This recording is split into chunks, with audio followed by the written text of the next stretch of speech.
Ireland. A land of mist, mystery, and a shade of green so deep it feels like a dream. Most know it for its lively pubs and the echoes of St. Patrick, but beyond the postcard views lies a soul that is ancient, rugged, and untold. Today, we journey beyond the tourist trails to discover the true beauty and the unseen sides of the Emerald Isle. Everyone talks about the Cliffs of Moher, but have you heard of Slieve League? Located in County Donegal, these are some of the highest sea cliffs in Europe, nearly 3 times higher than Moher. Here, the wind tells stories of ancient mariners, and the Atlantic Ocean hits the rocks with a primal force. This is the wild Atlantic way in its rawest form, untamed, lonely, and breathtakingly beautiful. Ireland's history didn't start with the Vikings. Deep in the Boyne Valley lies Newgrange, a prehistoric monument older than the Pyramids of Giza and Stonehenge. It's a passage tomb built with such precision that every winter solstice, the rising sun illuminates its dark inner chamber. But the unseen magic lies in the smaller, nameless stone circles scattered across the countryside, reminders of a pagan past that still breathes through the soil. In County Clare, the greenery disappears. Welcome to the Burren. It looks like the surface of the moon, vast stretches of gray limestone pavements. But look closer.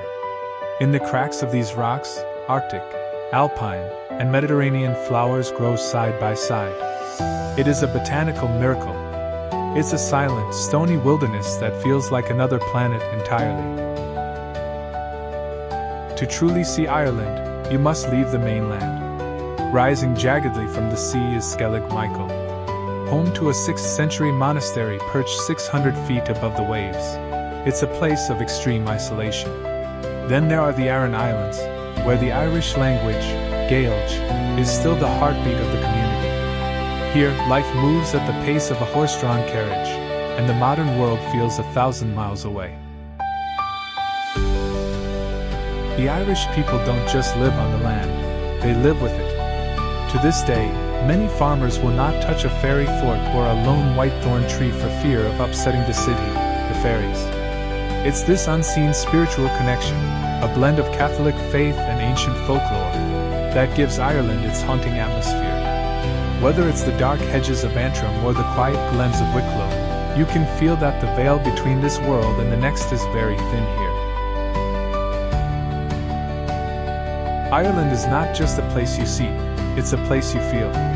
It's in the warmth of a stranger's greeting, the sudden rain followed by a double rainbow, and the silence of a mountain pass. It's a land that keeps its secrets well, inviting you to come back, again and again, to find what has not yet been found. Thank you for wandering with us through the Emerald Isle. Until next time, Slán go foil, goodbye for now.